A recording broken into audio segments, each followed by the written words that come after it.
Oh, punta tayo dito sa next topic natin. Ito, sabi rito, hindi umattend sa Blue Ribbon hearing dahil binawalan ni Senator Alan Cayetano. Kasi hindi daw legit yung etong Blue Ribbon ni Senator Win Gatchalian at ni Erwin. No? Umattend lahat doon ng may minority. Pucha, sayang naman hindi kayo bumaba. Para sana napatunayan nyo yung mga gusto nyong patunayan. Nakakadismaya no? Puta, 18 bodyguards. Dapat hindi na 18 Marines, 18 bodyguards. Pwede na. Para hindi rin nakakabastos sa kanila dahil kahit mukha silang bastusin. 18 bodyguards. Ayan Hindi umattend sa Blue Ribbon hearing sa kabila ng panawagan. Bakit hindi bumaba? Yan yung tanong No, bakit hindi sila dumalo? Nandun na lang konting kembot na lang. Kinatok nga sila ni Senator Erwin Puta, nasa Senado na sila pero hindi sa hearing.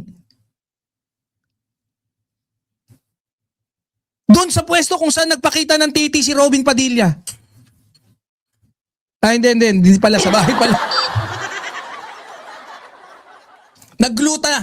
Nagluta lang si Mariel. Boss I am Batman, shout out. Boss Don Pasis. Ito mga mandirigma natin dyan mga birador. Ang sentro ng usaping dito ay hindi kung sino ang tama o mali. Ang mas malaking tanong ay bakit hindi dumalo sa mismong Blue Ribbon hearing, no? Yung 18 bodyguards na mga palcoops. But even though they were already inside the Senate and had the opportunity to speak, kung totoo na gusto nilang ilahad ang kanilang panig, bakit hindi nila ginawa yon sa forum na may official na record? May mga senador at may mga yung pagkakataong may tanong sa kanila lahat ng detalye, nandun.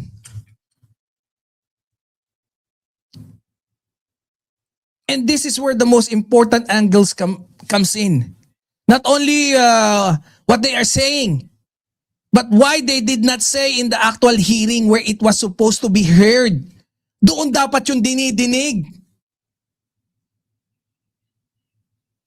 Mga mandirigma, based on reports,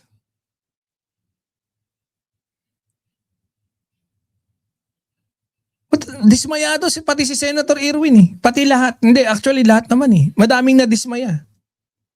Ngayon isipin natin to If you have important information to present to public, where would you say it first? In the official hearing or somewhere elsewhere? Doon ba dapat sa opisina ni Robin tas magla-live na lang Facebook, ganon? Dahil total uso naman yung Facebook live ngayon.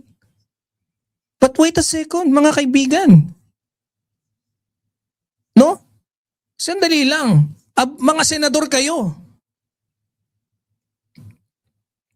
What makes this more surprising is that according to circulating information, kinatok kayo. Kinatok kayo doon sa opisina ni Senator Robin. Grabe yung kabastusan ni Robin, no? Grabe kabastusan. Ginagamit niya yung kasikatan niya, para tulungan, na magsinungaling si Baligod. Nakita niya, guys, I'm encouraging everyone. Sige, panuorin nyo. Panuorin nyo yung live stream ni, maliliwanagan kayo sa lahat ng kasinungalingan. Maliliwanagan kayo.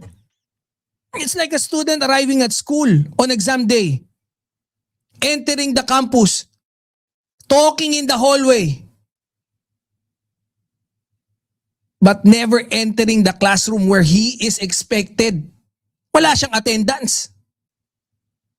Pero nandun siya sa school. Pakalat-kalat lang. Natural, mapapatanong yung tao kung bakit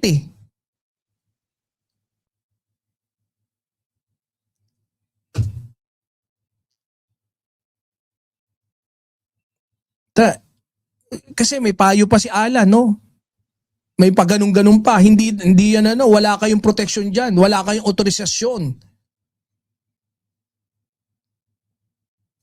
May paganon pa? Ngayon, totoo man o hindi ang buong konteksto nito, isang tanong agad ang lumilitaw. Bakla ka ba, Cayetano? Lagi papunta ron.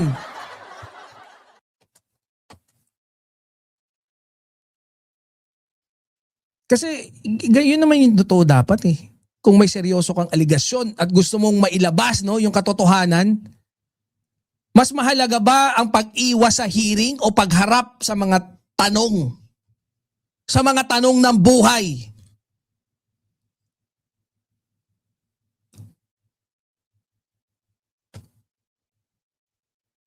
Because in a hearing, there are follow-up questions, cross-examinations, and opportunities to clarify every detail. If you are really holding the truth, no, don't be scared of scrutiny. Kaya marami nagtatanong eh. Di ba? Punya, ikaw kahit ligoy-ligoyin ka, hawak mo, pag sinabi mong ito ay kulay itim, pag binitawan mo na, anong kulay nung hawak mo nung isang araw na ano? Yung pinakita ko, kulay itim. Kahit paligoy-ligoyin ka, sigurado ka ba? Ito yung pula, ito yung itim, ito mangitim-ngitim, ito medyo kulay gray. Saan dito? Sigurado ka bang itim? Hindi bilog. Kahit ganunin ka, putya, masasagot mo pa rin na itim.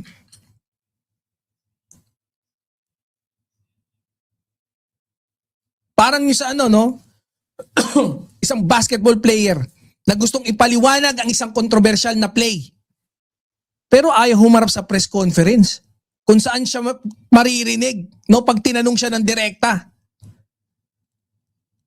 Pwedeng i-test yung kanya mga logic. Hindi lang yung siya mag-isa. Tapos sasabihin niya, napakagandang play. Hindi ganun. Mga tropa Pebs, no? Yung isa pang detalye, hindi basta-basta nawawala sa isip ng publiko eh. Kung totoo na pinuntahan pa sila at pinatawag para bumaba sa hearing, pero hindi sila bumaba o sumipot, ito nakaka-curious. Di ba? Ma'am Caroline? Nakaka-curious sa totoo lang. Kasi, kunyari pansinin nyo, no? Ang pinakamalaking issue ngayon ay hindi lamang ang nilalaman ng aligasyon.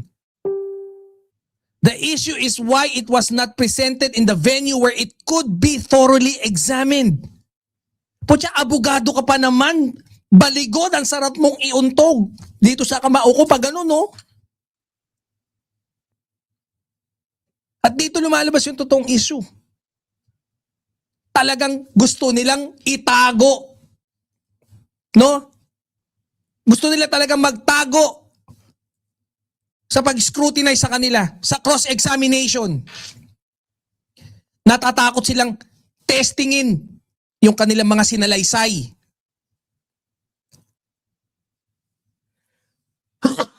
Sorry.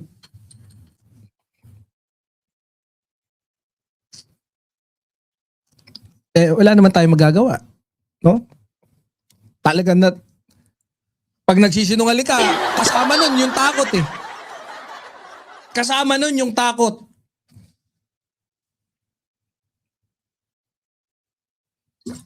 Kaya ngayon eh, no? Nagdududa na yung mga tao eh. The question is no longer whether they have something to say. The question is why they did not say in the actual hearing. Why the hell you did not show up? May invitation ka. Pero ang dami mong excuses.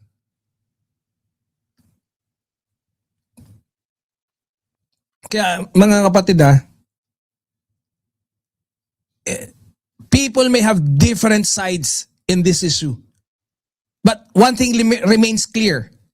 As long as the key personalities with important statement do not appear in official hearings, public questions will continue to grow.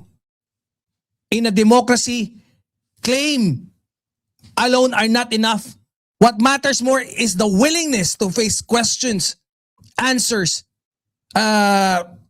sagutin yung mga scrutiny, yung mga detalye, and present the truth in the proper forum. Hindi sa mga panchismisang lugar, kagaya ng opisina ng isang senador na Boplax.